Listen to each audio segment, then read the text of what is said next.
Thank you everyone for being here, and pleased to make your acquaintance, Richard, Professors Tomás Carrasco and Elias Serna, and of course, uh, Jorge Huerta from UC San Diego. It's great to see some of you for the first time, some of you for the second time, to come together for this panel as a part of the Jess Nieto conference. Just to recap, for those of you who don't know, Jess Nieto was the professor who brought Chicano Studies to Bakersfield College in the 70s.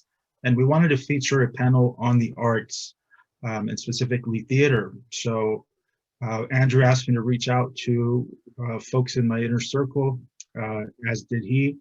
And we put together this panel of, I'm happy to say, 2-3 generations of theater members, which is going to give us great context to look at the trajectory of the arts, and specifically theater since the Chicano civil rights movement.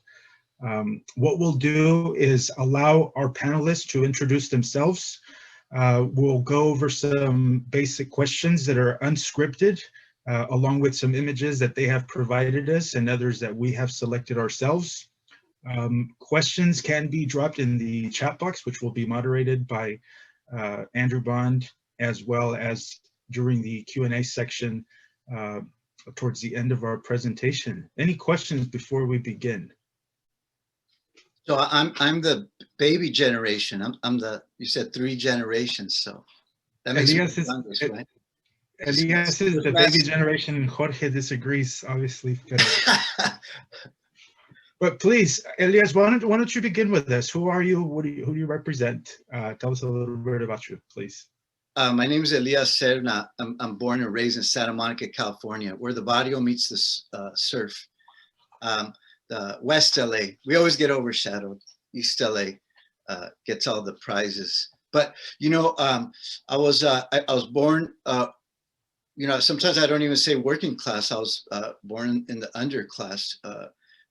Grew up below the poverty line in the barrio. There's a ghetto barrio in Santa Monica. It's been gentrified like crazy. I still live in Santa Monica, and we still fight daily against racist police, an abusive Santa Monica police, city council, school boards, etc. But you know, I came out of a Chicano experience. I went to UC Berkeley. I was an English and Chicano studies major.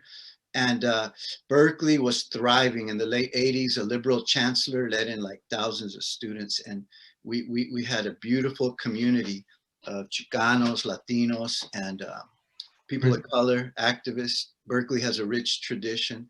And I came out of it. I jumped into it full force, and I came out of it. I had older siblings that were in Mecha and editors of La Gente at UCLA and Santa Monica College Mecha. So I came out of a activist tradition, and then yeah, I went to film school after that in UCLA. Chicano Secret Service got me into film school.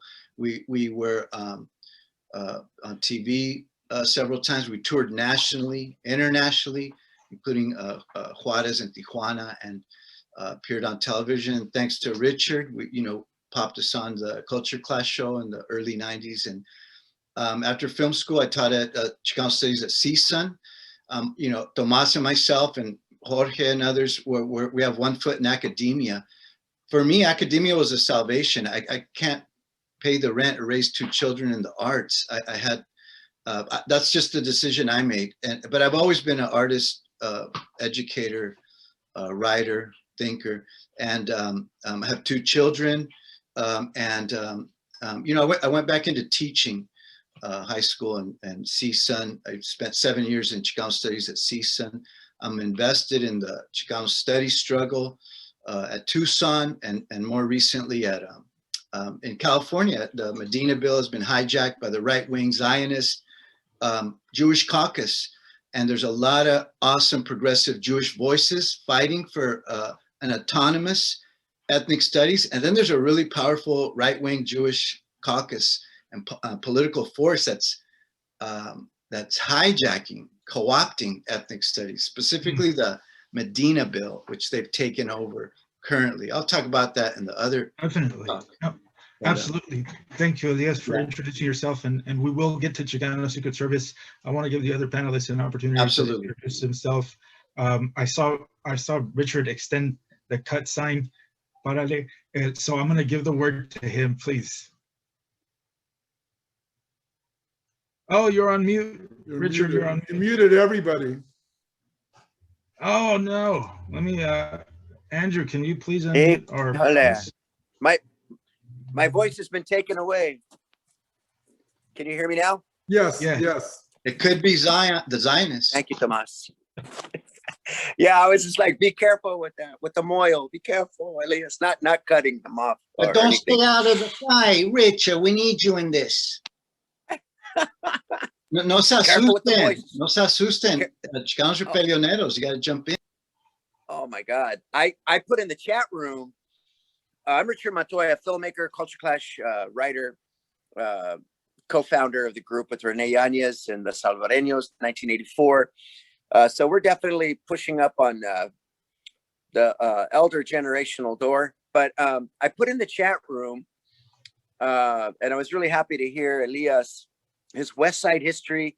Robert Carrasco's from the West Side. I was writing a play called Venice is Dead. I was blown away with how much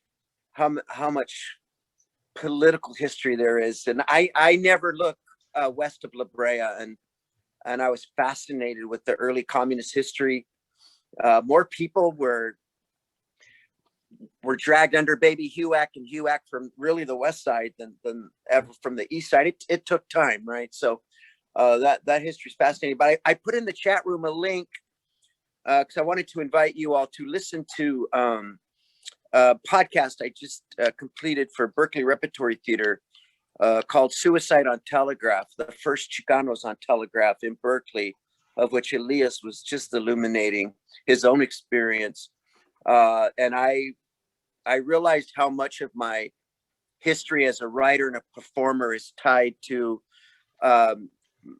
my dad and his compadres, their arrival in Berkeley in 1959, and the revolution that was in the air, and a particular mentor that they had. But it's there that they gathered their sense of language and intellectualism and the high wire acts that they would do, and stopping ROTC and building driftwood sculptures in the mudflats of Emeryville. But so much goes back to 59.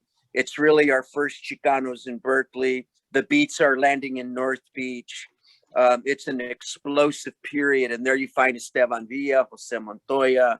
1 year later, Rene Yanez, Malaquias Montoya, Ralph Ornelas, a gifted second story man out of LA who was given the option of going to prison or going to Cal. And so there have been liberal chancellors throughout time, but my dad and his compadres were all at the California College of Arts and Crafts. So I'm really happy to be a part of this panel today, see my brothers and sisters in arms, and can't wait to start unpacking some of what we're going to talk about today. Thank you. Thank you. Thank you, Richard. Professor Tomas Carrasco. How y'all doing? Hope everybody's doing well. My name is Tomas Avila Carrasco. I'm born and raised in Oxnard, California. My parents come from Texas and Kansas. We are the Mexicans that were north of the border after 1848. One of the things I always, so I'm the chair of American Ethnic Studies, and I'm also the artistic director of Chicano Secret Service. And one of the things I always state is that Mexicans are not immigrants. We are indigenous to the Southwest. That being said, you know, I dealt with education in Oxnard. Oxnard was very South Africa-esque, as Elias talked about in regards to racism and having separate societies. I started out as a foreign exchange student in Brazil, and that was the beginning of my decolonization. And then I went to San Diego State. Then I got a bachelor's in San Diego State and political science. And then I went to, there I met Yolanda Lopez, where that's when they started Chicano Secret Service, and they went up north. And then went to San Francisco State and got a master's in ethnic studies. And I became a teatrista for like 20 years. And I just want to state, you know, one of it was good timing. We're a product of the Chicano power movement. And these introductions, they remind me of every time, you know, as a teatrista, Chicano Secret Service, a lot of us would perform, right? But they're always, to open up our performance, there'd be the Aztec dancers. And the Aztec dancers would be from the north to the east to the south, 40 minutes in, and they were barely at the south, right? So then they would come to us and say, okay, you only have 20 minutes. The Aztec dancers went too far. So that's my introduction. I'll stop right there. That was a good joke, right? No? Richard? Thank you, Dr. Carrasco. And I'm actually quite humbled and honored to introduce Professor Jorge Huerta, who took time out of his busy schedule many years ago when I was going to interview Luis Valdez, and he met with me in Chinatown. We had chilaquiles. I'll never forget that. So I'd like him to please introduce himself. Well, we were in Chinatown, but we were at the Homegirl Cafe, Yes. which at the time was my office. That's where I would meet with people who wanted to meet from the West Side. By the way, Monica Palacios, who's a very, very important performance artist that long ago worked with the founders of Culture Clashes, you know, she's from Santa Monica, still lives in Venice. But anyway, I'm Jorge Huerta. I was born in 1942, the same day that Joe Biden was born in 1942. Yeah, in East LA. And I was raised in Lincoln Heights and went to Cal State LA for my BA and my MA in theater. Started teaching high school in 1966 with a wife and a son on his way. And then in 1970, I went to UC Santa Barbara for my grad school because I had seen the Teatro Campesino. And that changed my life, as it's changed a lot of people's lives, the way Culture Clash has changed people's lives, the way the Chicano Secret Service, you know, all of this. And so my whole MO has been to document as a historian, and I'm a professor and a director. So I was documenting Chicano theater as it was happening. I take us all the way back to the Indigena in terms of what I've written about our history and our evolution. But my thrill, you know, is to be with these wonderful, talented people all the time and to learn from you all. I retired from UC San Diego in 2009, and Ginger, my wife, and I moved to Glendale, which is in the hills above LA. And so we've been here now for 11 years and enjoying retirement. But yeah, I back then I was busier back then, Abraham, when we met at my favorite office. Anyway, so that's why I'm here. And you know, I love to talk about the slides that you're going to see are wonderful, and they begin with the Teatro Campesino, which we all attribute, and certainly I do, as the influence, the inspiration for so many of us who went on in theater, in teatro. Thank you, Dr. Huerta. Jorge, real quick, Jorge, that's fascinating. Joe Biden was born in East LA. I didn't know that.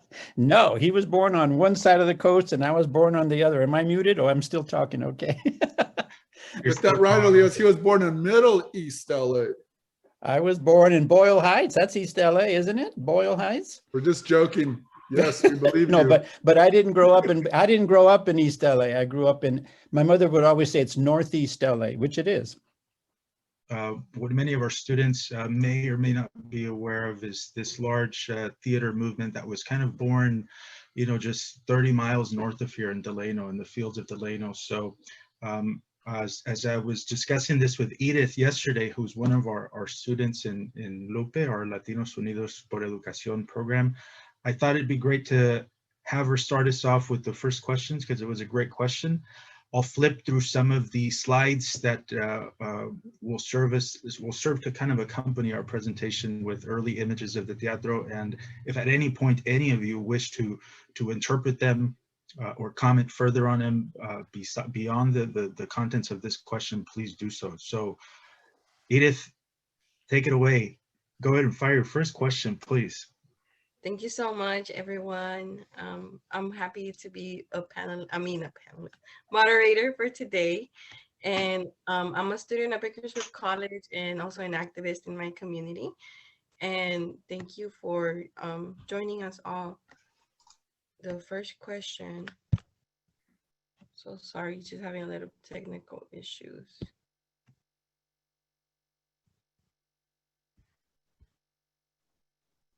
Okay. How does activism intersect with performing arts, and how does that help the movement? Can I say a few words? Please. At Chicano, at UC Berkeley, the interesting thing about what we did in 1988, on August 29th, we started the Chicano Secret Service at the San Francisco Chicano Moratorium, is that we jumped into the tradition, and I'm glad these early images are going up, because we saw ourselves, like Tomas mentioned, as products of the Chicano movement, because some people kind of put it in a structure of time. It's something past. And even in 1988, it was 20 years was a long time ago, but we felt directly tied to it. I had seen videos of Teatro Campesino. As a high school kid, my brother took me to USC and I saw CSUN's Teatro Aslan. And there's an interesting little anecdote, and I'll just say that. I saw Teatro Aslan perform, and I had never seen teatro. I was fascinated as like a 16-year-old junior at a Mecha conference that my older brother, I always tag along with my older brother, and it planted a seed in my head. And later on, Beto Ruiz at CSUN, who was in Teatro Aslan, he said that happened to him when Teatro Campesino came down to Southern California, and it sparked his imagination. You know, years later at Berkeley, I interacted with Lalo Alcaraz, the cartoonist, Tomas Carrasco, and I remember we had an early debate. Is it comedy or is it teatro? I was a teatro person. Some others were comedy, like stand-up comedy. I go, well, let's just don't worry about it. Let's just mesh it. And so our style was always joke, joke, joke. We attribute it to boxing, like punch. If they don't laugh, hit them again right away. Like it was just you know, firebrand type of comedy that we did, and it was all ridiculous, you know.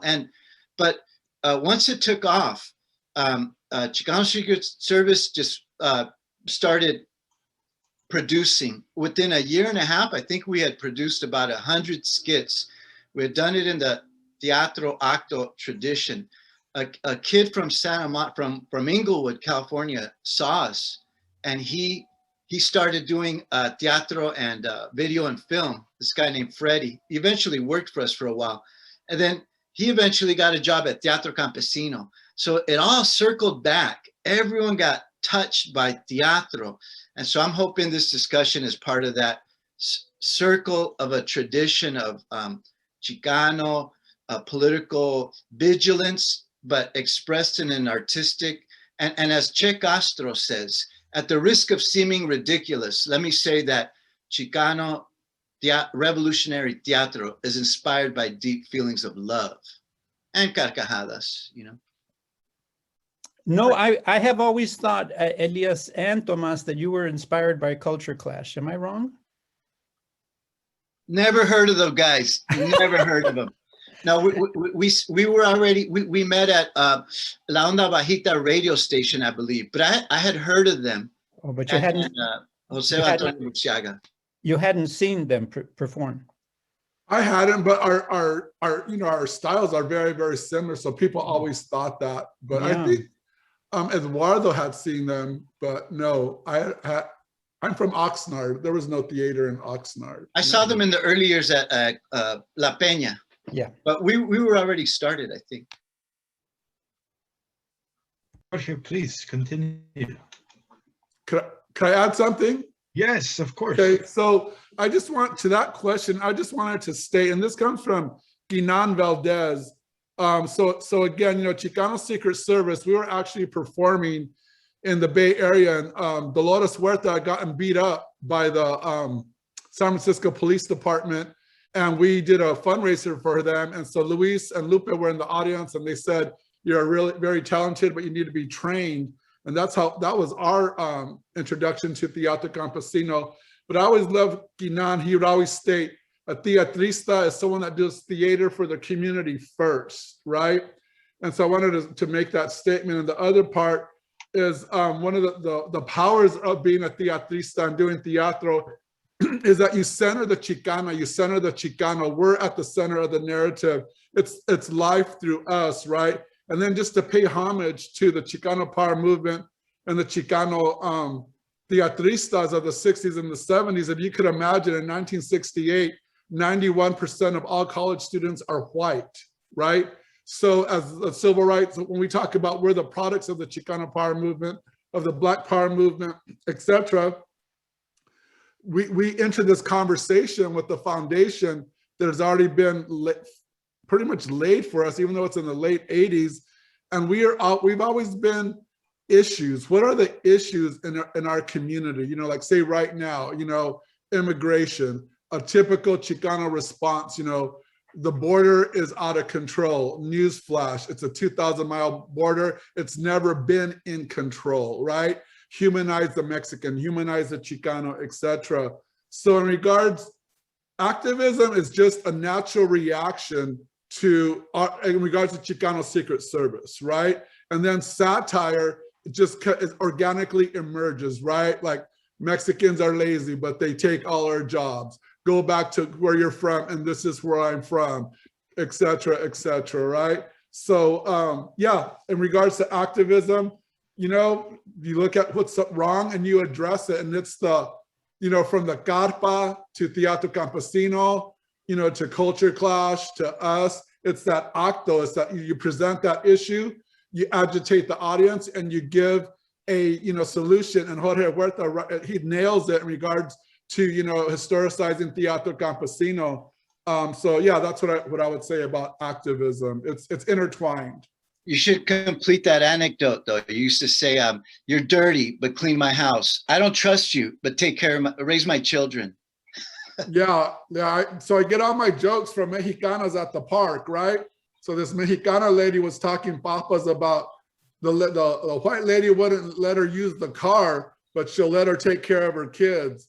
And I was all, damn, man, that's heavy, right? And so you're right, Aaliyah. Those are jokes that went over real good in Santa Monica one time that I hosted a show, so. Something happened this summer. Thank you for the question, Edith. Go ahead.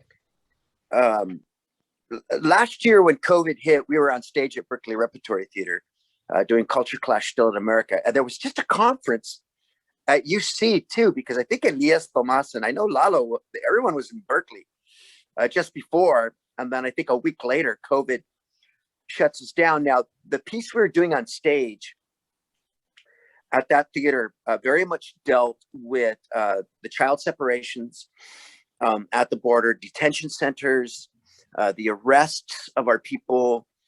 We were going right at it, and the level of which productions are done at a place like the Berkeley Rep was like just excellent production values, and we were very, very proud of the work that we were doing right before the election, and then COVID-19 shuts things down. But we were very proud of that work, and had interviewed civil rights lawyers, had interviewed people crossing the border, had interviewed cops, had interviewed judges, and our work is interview based now for about the last 20 years.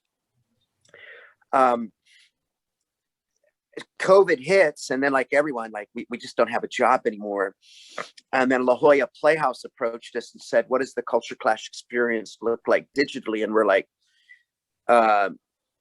you know, we're going to combine all of our visual narrative storytelling, and we're going to do 6-10 minute videos. And La Jolla was like, you know, COVID's hitting, it's a dark time, you know, let's keep it, you know, they didn't say light, but the insinuation was, you know, you can't put your funny pants on. And we were like, yeah, the world needs that. And then George Floyd gets killed. And then the lid is removed off systemic racism and the killing of Black bodies and Black humans and Black lives matter. And then the viruses of systemic racism, everything that Elias and Tomas just mentioned, all of our tools were laid before us and we were ready to go to work. As veteran teatristas, we were ready to jump in and handle the language, handle the parameters, handle the viruses, say Black Lives Matter unconditionally, and our track record as activistas helped prepare us for that so that we weren't just glomming onto what does Black Lives Matter. Immigrants were being attacked and killed as well. Now our Pacific Islander brothers and sisters are being attacked. So it's been a rather intense period, and activism is back at the forefront. Not that we ever left it. We never did nice shows, but I took a few years to make a few films, and they were also part of the vocabulary of what Culture Clash has always done in terms of our politics. And the La Jolla Playhouse videos were getting hundreds of thousands of views, and we didn't know how or why, because those are not theater numbers. You usually struggle to get 100 people in the theater, a couple hundred people come. The larger regional theaters, it's a little different, but we're always, dying to perform for audiences. And we were blown away that the work was reaching Brazil and it was reaching Berlin.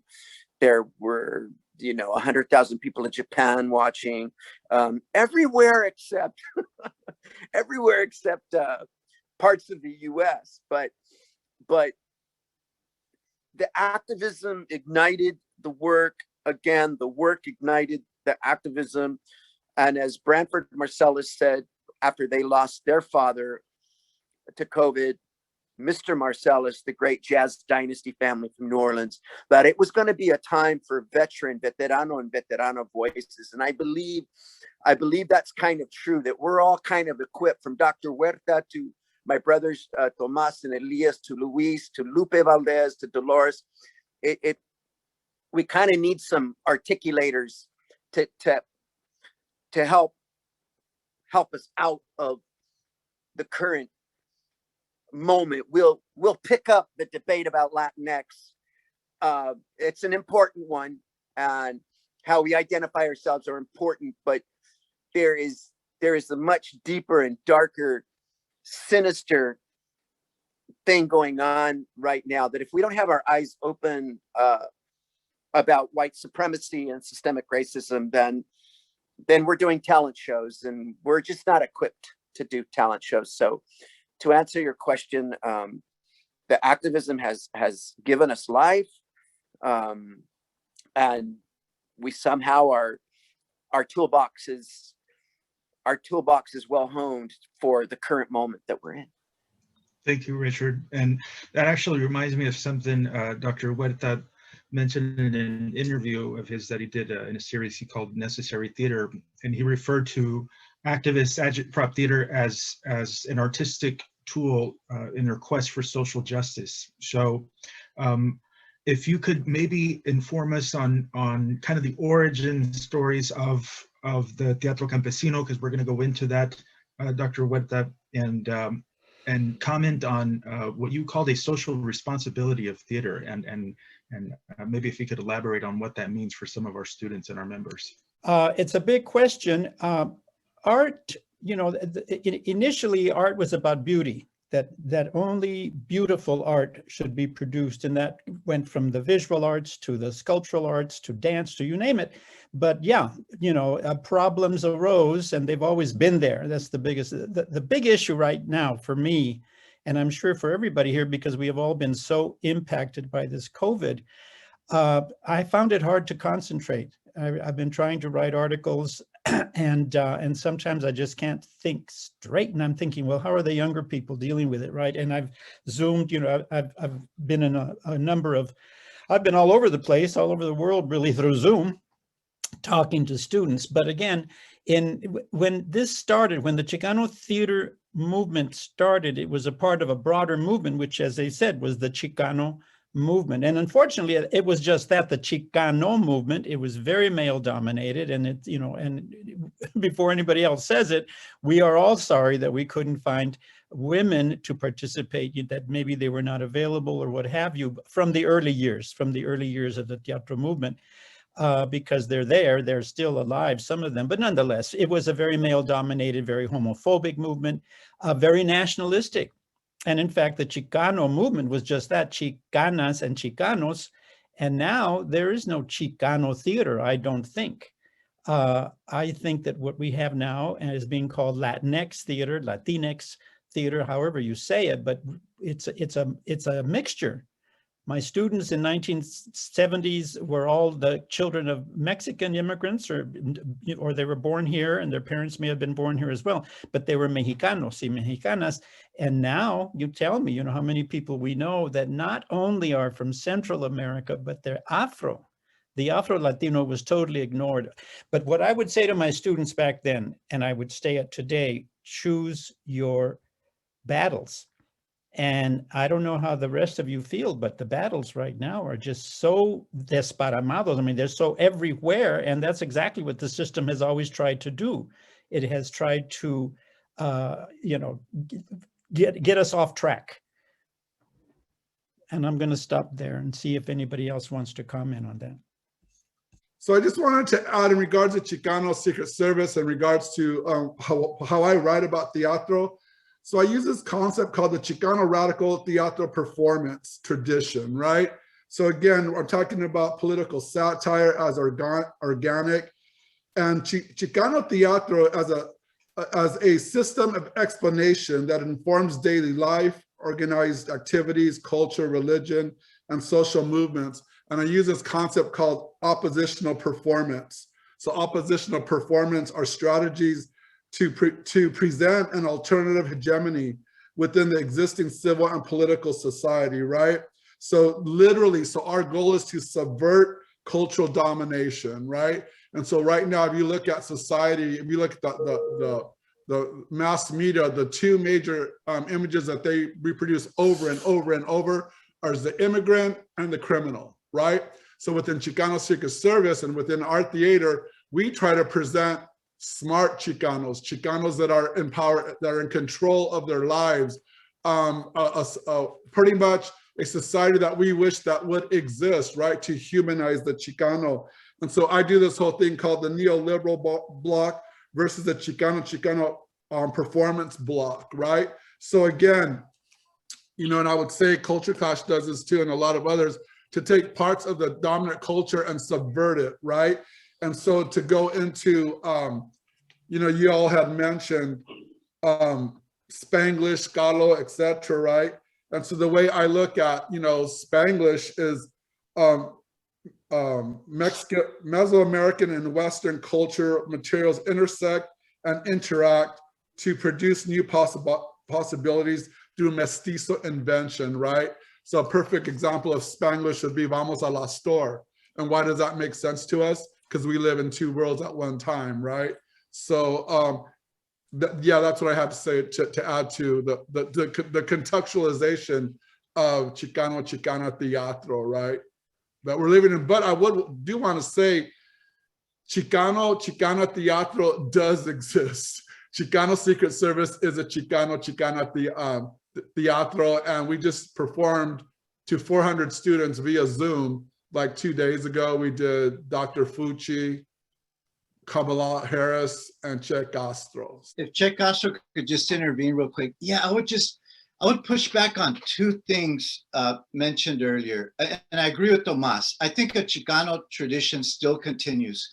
And a lot of us call ourselves Chicano. I think there was a study, most brown people, Chicano, Central American, Salvadoran, even South Americans, they don't call themselves Latinx. The people are not calling themselves Latinx. The corporations, the media, some academic departments are calling it Latinx. I think the X is important, the door to inclusion. So a lot of Chicanos are using the Chicanx, and I think that's fine. The problem is when there's corporate overusage, and then we absorb that because we're saturated with it. It's just like Hispanic in the 80s. It's an acquiescing that we shouldn't do. We should keep resisting any type of erasure of our indigenous identity with the DNA test. with the quincentennial in the 90s, and there's a quincentennial right now. It's Chicano time with an X.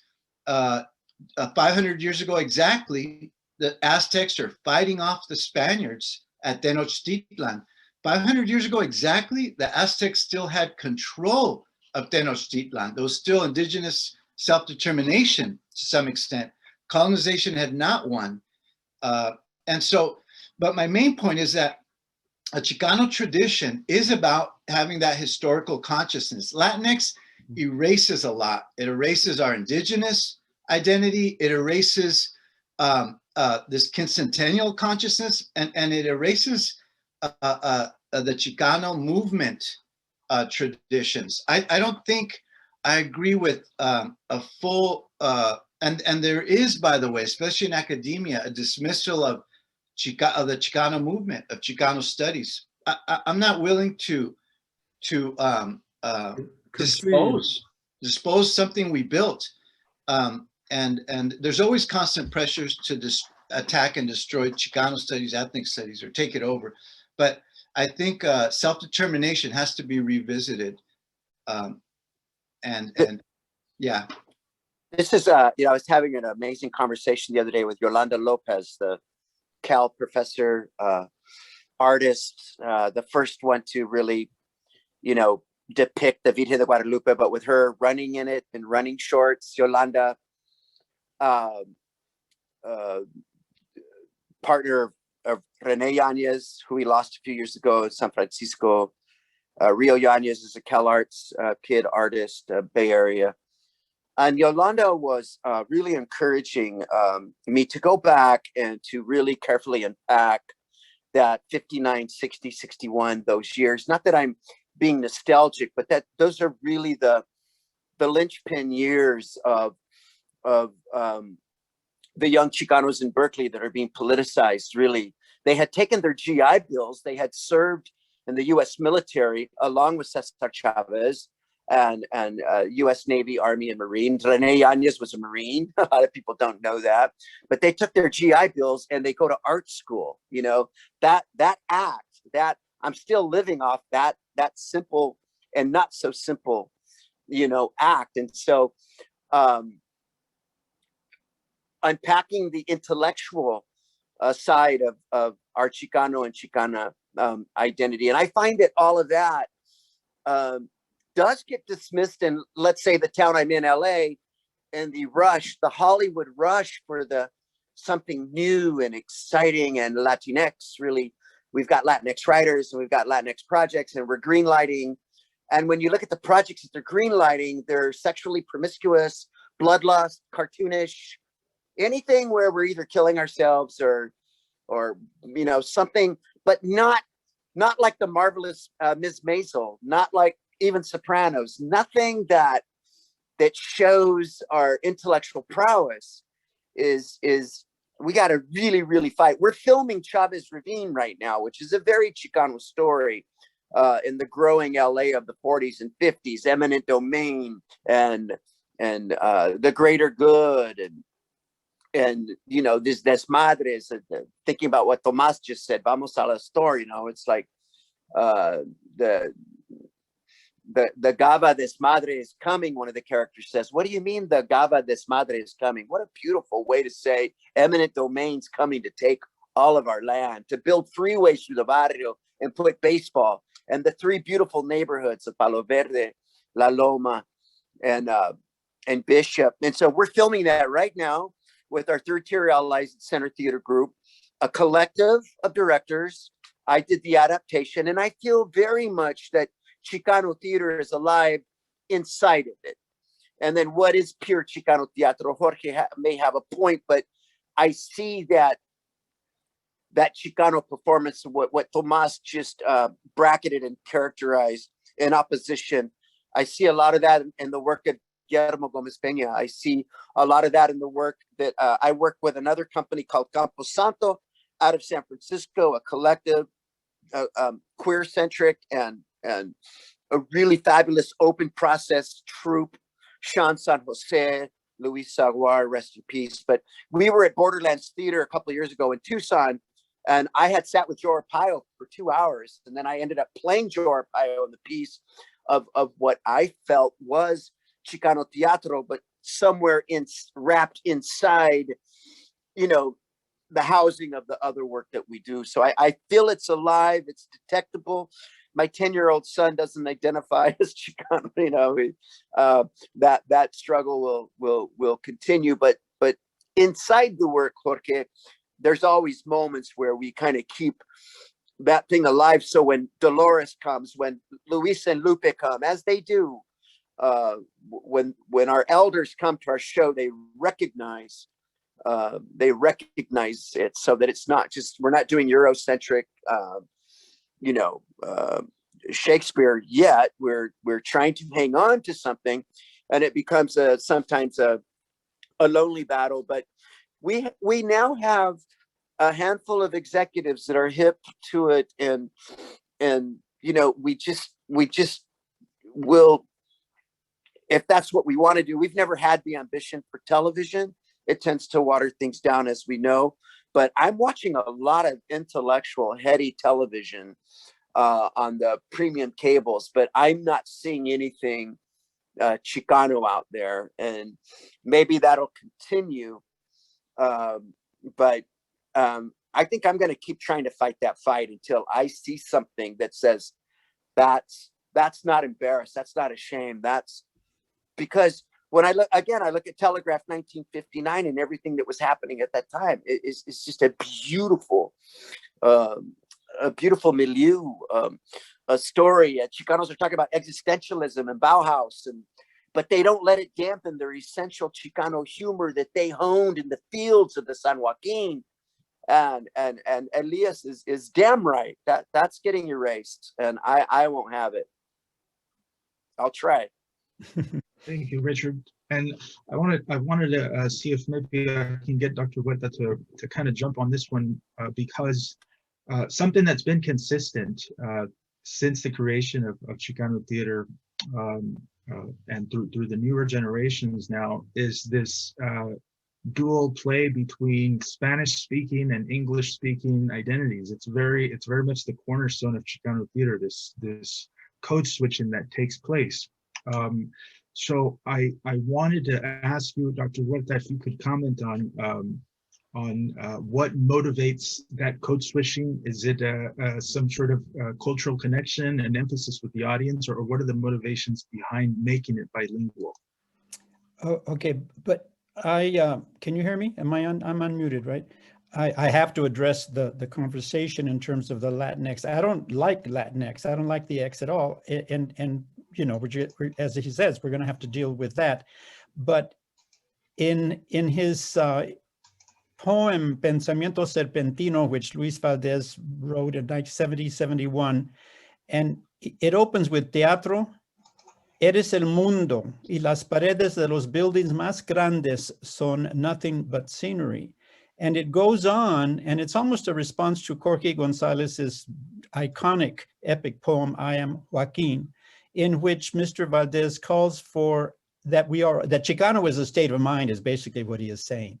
And when I say there's no such thing as a Chicano theater company, I'm just saying most of the company, including Culture Clash.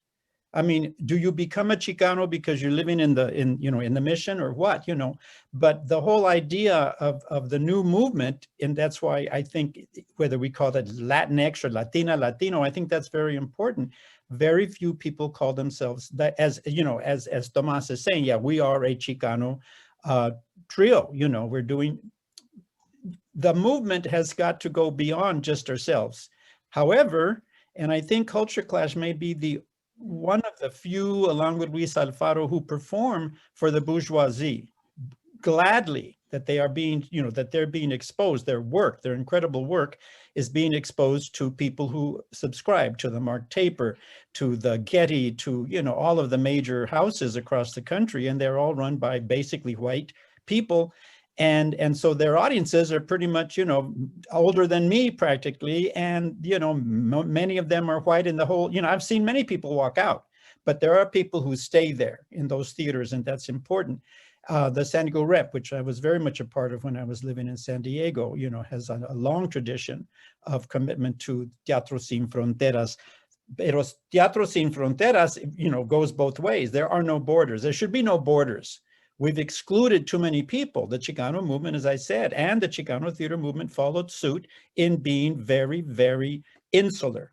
And when I got to Santa Barbara, Mecha, you could only play Mexican music or Chicano music at a Mecha party. No other music. I mean, it sounds silly.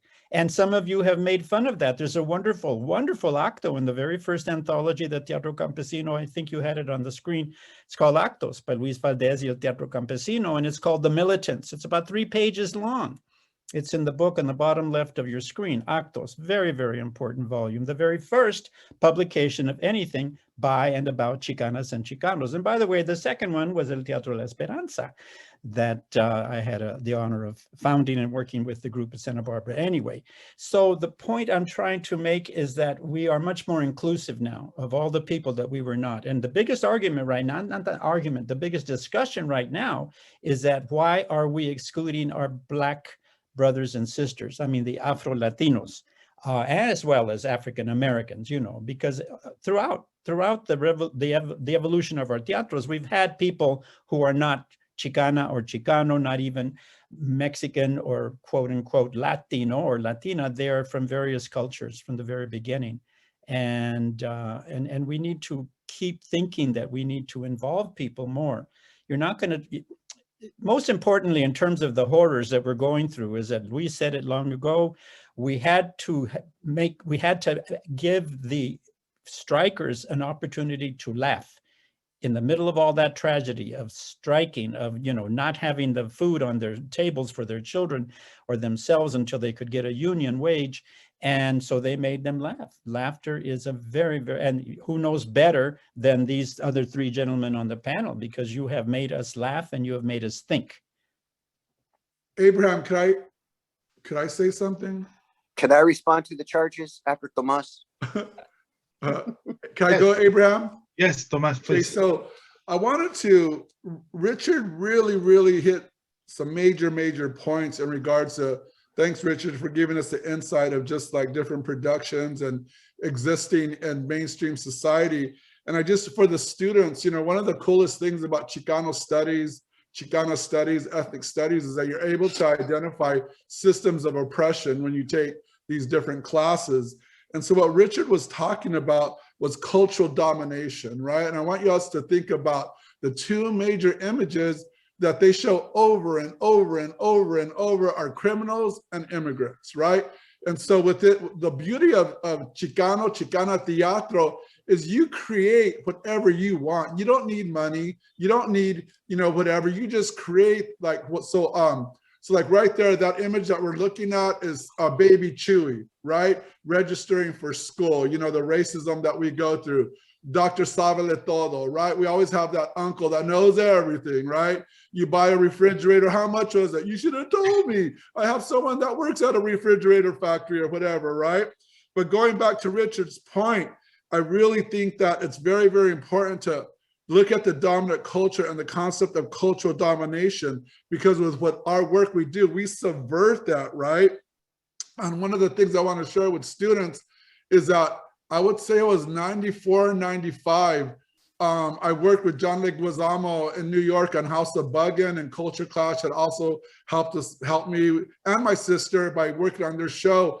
And I came to fruition in regards to, I was able to figure out there were certain actos and there's certain materials that was marketable in mainstream society, and there were certain actos and certain subject matters that were not marketable, right? And I'm going to be straight out, a smart Mexican, a Mexican, like, you know, we're talking about going back to Latinx. The problem is, who decides that you could just change my name? First of all. Second of all, Chicana connects us to the ground, connects us to the land, right? Our indigeneity. So I'll just say that really quick.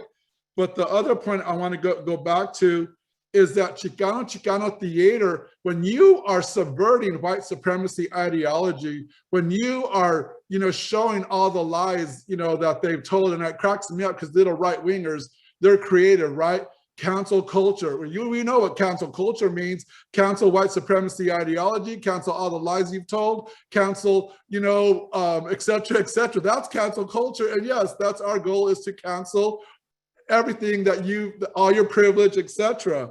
So, and then going real quick, again, I want to reemphasize, your question in regards to Spanish and English. It's our existence, right? So again, mestizo rhetorics is really, really important, because what mestizo rhetorics is saying is that there was already rhetoric before the Europeans came. They did not know how to read the Maya or the Olmec, writing. And so what we do is that it's a Mexican, European, and American cultures intertwine and intersect to create new possibilities, right? So Spanglish and English, it's organic. Some people may be very strategic if they speak English or Spanish, but I love when my mom's, comadres come over and say, vamos a la store. Her purse doesn't match her zapatos, right? And we live it, and this makes, why does this make sense to us? Because that's our life, right? And that's the power of Chicano, Chicana teatro, is to put that narrative on stage.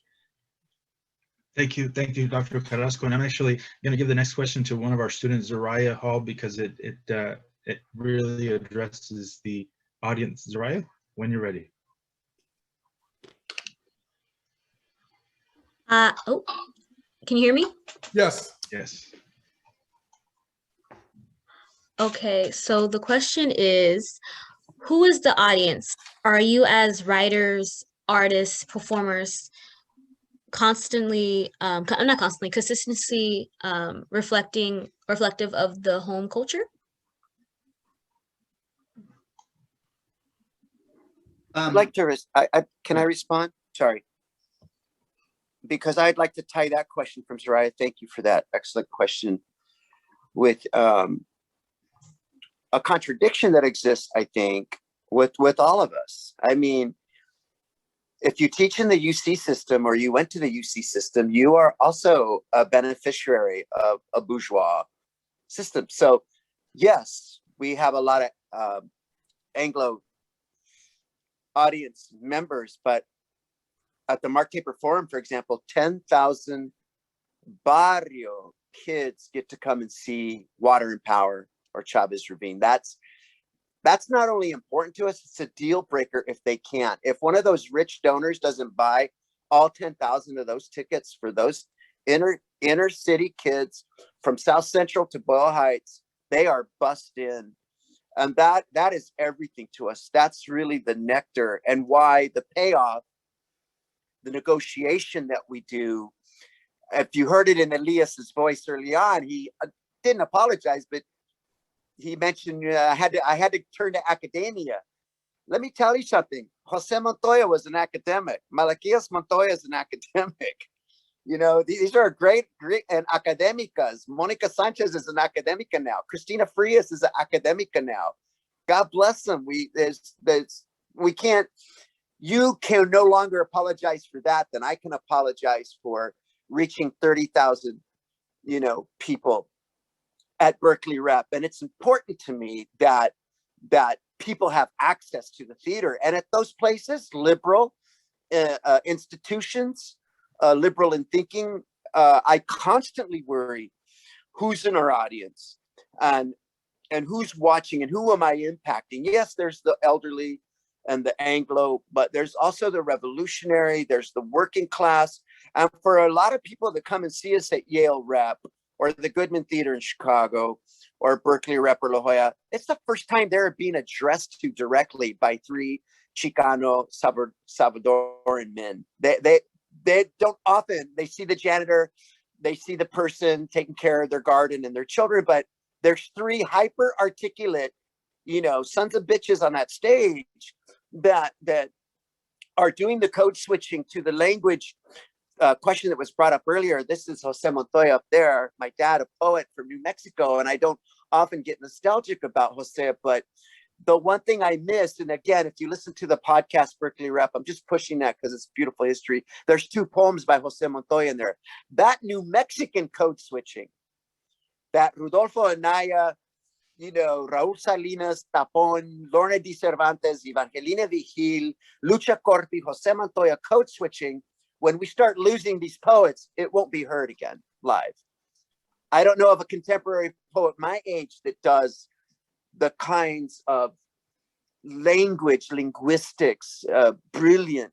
And I know Jorge is a big fan of that. Luis Valdez watched it, you know, came up with his own, you know, kind of version of it. But back to your question, young lady, I'm constantly, we're making the fight to bring in, to walk in, to sneak in people into our shows. There's always an underground railroad to our shows because there has to be folks of color, not in the balcony, but right down there in the guest of honor seats. And Thank you, Richard. Yeah. Takes a lot of work. Yeah. Can I add something? No, that's a great question. You know, here's something. Look, you see Berkeley. I think when we talk about these places, and yeah, it's how you identify. Do you identify with the tradition that Jorge has written so thoroughly about, which we have participated in? I think Culture Clash's presence in American theater is critical. It's so important that they're there. Chicano Street Good Services is on and off the grid, but that's just our realities. But look, here's the thing. When we were at Berkeley, everyone was starting to call it Cal. There was an elitism. Berkeley is super elitist. There's a rich, radical tradition there. But the Third World Liberation Front, civil rights, etc., student militancy. But no way, it's the first Cal. It's the first UC. It's the flagship. It's got the longest academic tradition. It's like Stanford. There are a lot of snobs, and people were trying to make us snobs. One of our fights as students, we're 18-year-old, 19-year-old kids. We fought against the word Hispanic. It was the mid to late 80s. Reagan called it Decade of the Hispanic. All the newscasts started using the word Hispanic as a testament throughout the 90s and even the early 2000s. What did most brown kids call themselves? Hispanic. Why? Because the media saturated us with that. But thanks to the tradition, Chicano studies departments, authors, artists, teatro, thousands and millions of people still maintained a Chicano identity. I never identified with the elitism. I identified, people would try to guilt trip us as students. Oh, you guys got in here with the handout, an affirmative action handout. I know my history. I got here because Isidro Macias and Manuel Delgado got literally their heads busted. Chicano leaders during the TWLF were brutalized, and they won a seat for me. They opened the door for me, not your chancellors. Chicanos and the Third World Strike opened the door. So it's important to maintain a historical consciousness. For the record, Chicano Secret Service performed with for the Sandinista government. A rep from the government came to the Mission District and they called us out. They said, Chicano Secret Service, come entertain. And we did anti-imperialist humor for the Sandinista government. People, see, I don't like the dismissive characterization of the Chicano movement and the Chicano identity. It's way more complex. In the 80s, we were internationalists. I love Jess Nieto's biography, that Octavio Barajas. Y'all should look at the video. Jess Nieto was an amazing individual of California descent, an old Mexican who identified with the Central American struggle. He went, like, I know many Chicanos during the 80s. I was aware, I was a mechista. I knew that Chicanos like Barbara Carrasco were going to paint murals in Nicaragua, in El Salvador. I heard even some Chicanos joined the revolutions. Mecha and Chicanos throughout the Southwest supported the FMLN, the FSLN, the Guatemalan Rigoberta Menchu's organizations. We were leftist. We were against US intervention in Central America. Last thing I want to say to answer the question, because I think there's also a black and brown solidarity that goes on. When Chicano Secret Service took off after we graduated from Berkeley and got trained at Teatro Campesino, they taught us how to take the show on the road. And we went pata de perro. We went all over the Southwest. I believe Tomas had a good saying. We used to perform it everywhere once because we talked too much smack and they never invited us back, except UMass. We were always in Massachusetts, Amherst, but and throughout a lot of places in the Southwest. But we had a skit that had to do with the beating of a Chicano that we had known from Los Angeles. And we started going, I remember going to Albuquerque, and we told the people in Albuquerque, hey, has there been any police brutality? They're like, yeah, a Chicano dude just got beat up the other. All right. So we switched the names in the skit from the LA person to the chief of police of Albuquerque. And then we started doing that in Houston, in Dallas, in Chicago, in Amherst, in Albuquerque, Las Cruces, Oakland, Stockton. The Chicano experience, and I'm gonna go on a limb here, the Chicano and the Black experience has a very experiences a parallel colonial violence, and we're familiar. And you know, Santa and where I grew up, Pico neighborhood, black and brown my whole life. We forget these things. I don't want to caricature Chicanos anymore. We need to embrace our realities in their complexities. I see thousands upon thousands. I have a close friend involved in the Black Lives Matter movement. We're in full support. Yeah, you always have a reactionary voice, but we don't need to give them the microphone. We should acknowledge our own contributions to the intersectionalities and the beautiful struggle that a lot of our communities of color share. Can I go after Jorge, Abraham? Thank you, Elias. Yeah, Jorge, if you'd like to comment, and then we'll follow with Tomas. Thank you. Right about 5 minutes, and then we're going to open up for Q&A. Okay. Real quick, it's important to inform you that when I applied to UC Santa Barbara's PhD program, because I wanted to research and start doing and writing about Chicano theater, the department said they didn't have any room in the program, and the Mechistas marched into the chair of the department's office and said, why aren't you letting this man in? He has all the qualifications. He's got a master's. He's been a teacher. And suddenly they found the money to bring me into UC Santa Barbara. So I will always honor what the Mechistas have done. I do not in any way mean to denigrate anything that went on back then. I'm just saying we need to recognize the mistakes that we made. We really, really did. But, you know, look at where we are today. It's wonderful what everybody on this panel is doing. Thank you. Thank you, Jorge. I wanted to go back to what Richard was saying and to the question in regards to the audience. Who is the audience? I think that's twofold. And I want to start out with content, right?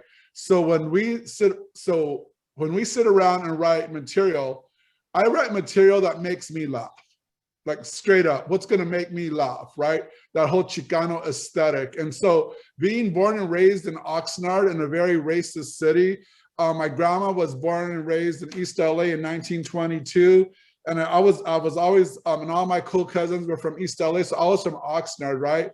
And so we were our own entertainment, and so I had really funny. You know, I had funny grandparents, you know, like just say, you know, like when you'd get fired, you know, my grandma, we'd always have these situations, you know, con los dientes pa fuera, right? And that was a saying where you, instead of talking back, you just go,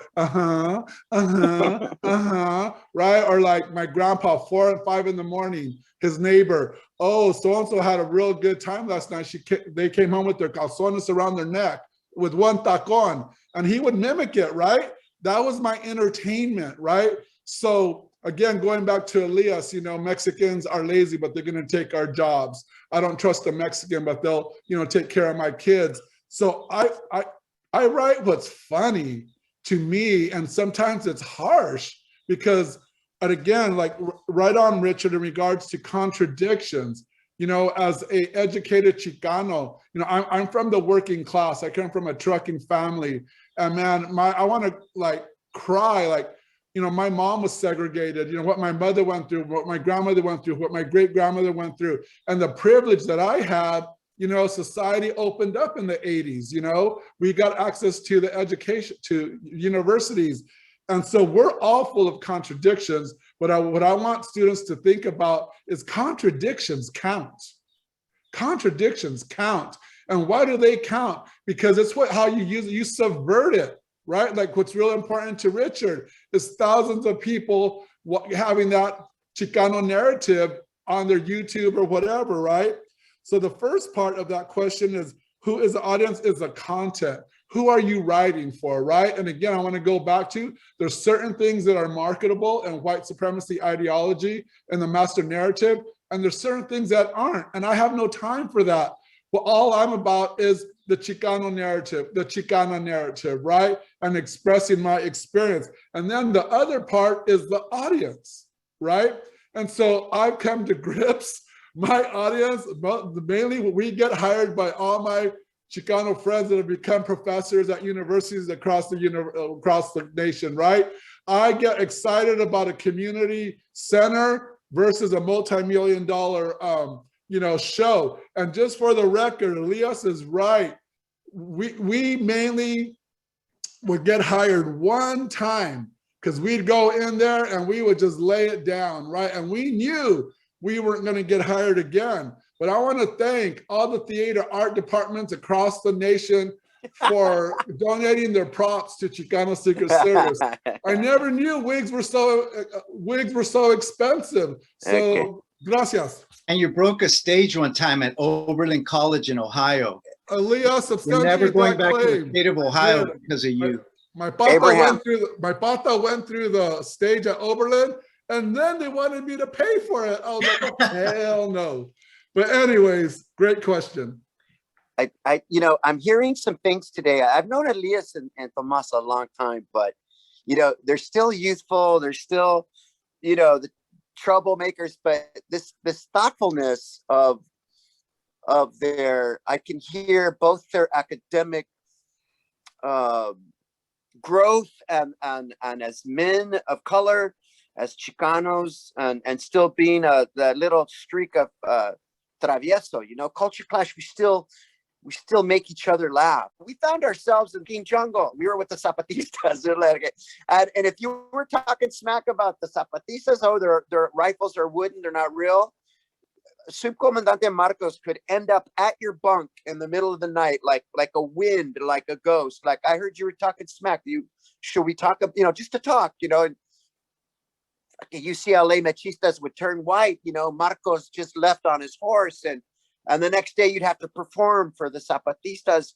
And I think that was a trick we learned from the poets. Roberto Vargas, a Nicaraguan poet from the Mission District.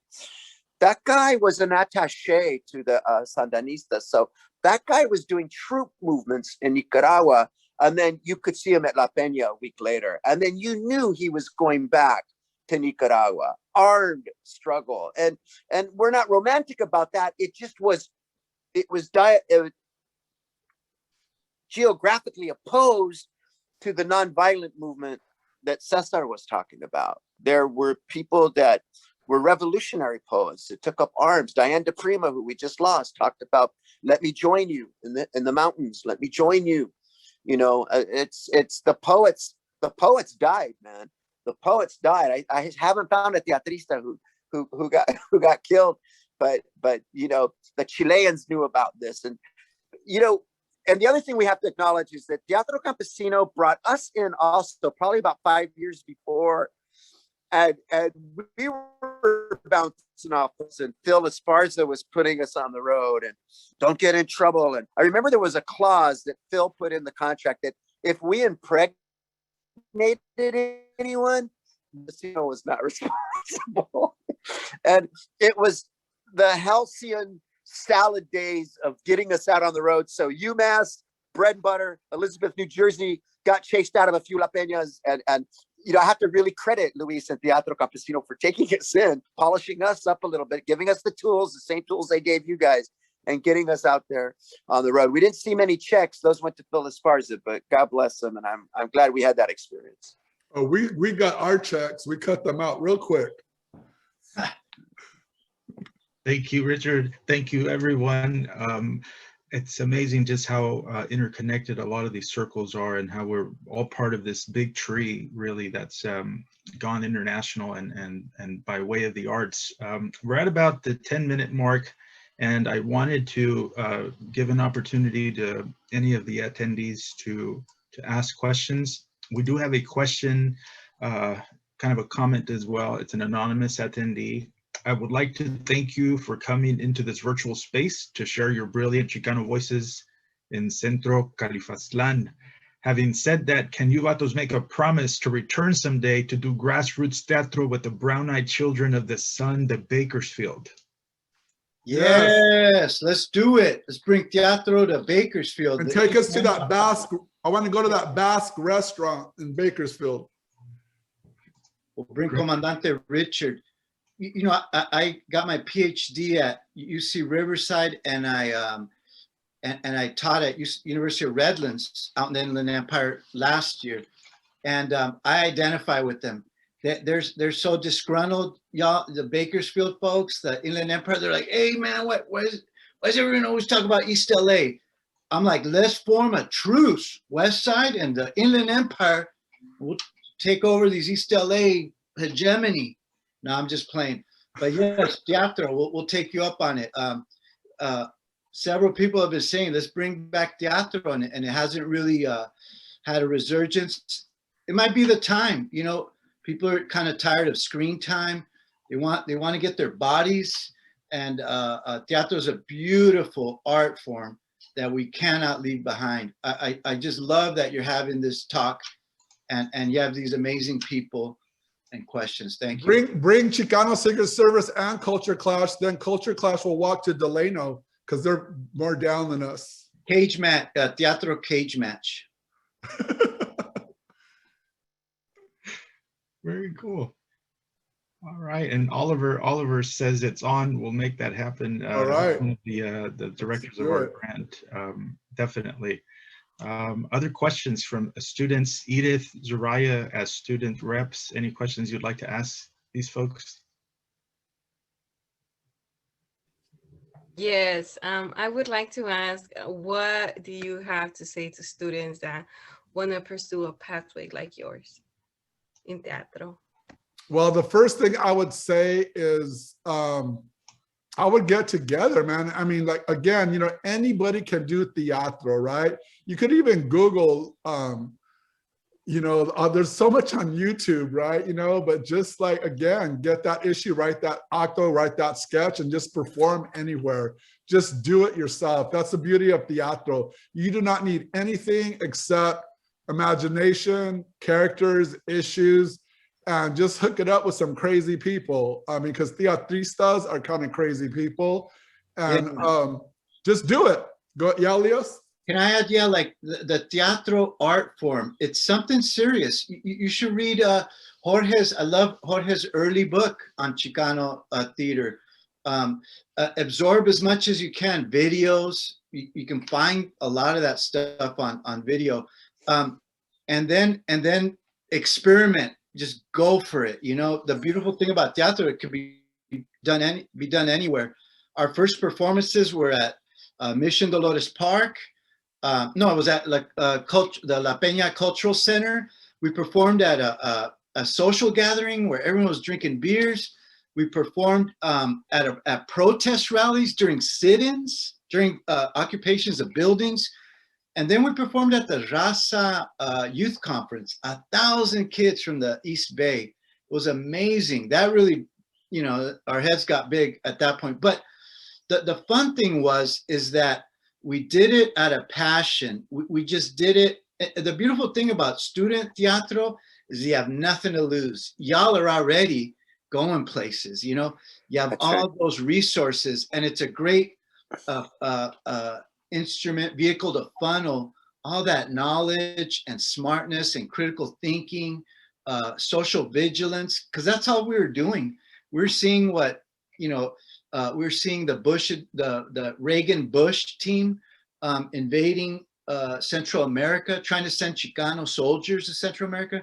we took it on. That was why our material was so rich, because we were informed, and Culture Clash too, man. I remember the early Culture Clash stuff. It was hot and political, and it had an edge, it had teeth. And so students, like Tomas said, get together, find the like-minded folks, like-hearted folks too. And just perform. And if you're funny, you're funny. And if you're not funny, just tell them you get what you pay for. We our teeth are sharper now, and we're smarter, and our satire has sharpened. I want to give a shout out to Diane Rodriguez and who is a teatrista to the bone.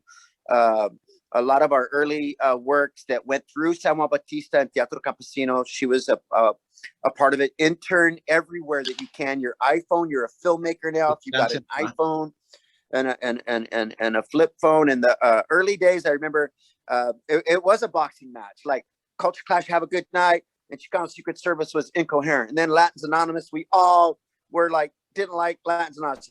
And then on some nights, Chicano Secret Service just cleaned the house. No one even listened to Culture Clash.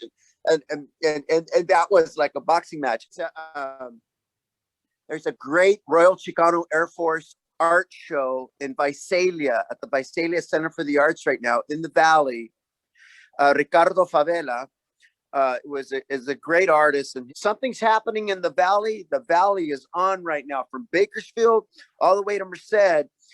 There's a lot of attention right now on the Valles. So the challenge to bring us back to do some hardcore old school teatro, I don't need a grant to do that. We could do that in the summer, or, we'll try to really make that happen.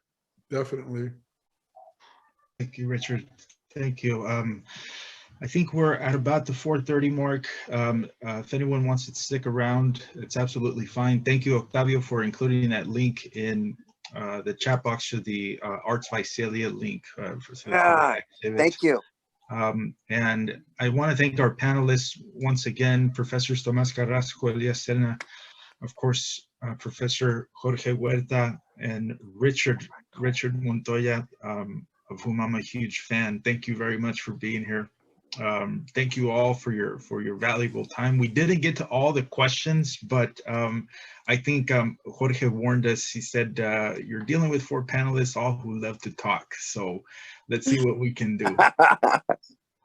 Good seeing everybody, man. Thank you, Jorge. Yeah. And thank Stay you. I safe. just want to thank you too. Thank you for sharing your Thank you. stories. Even though my screen was off, I was listening and I really enjoyed it. Thank you. Thank you so much. Yeah.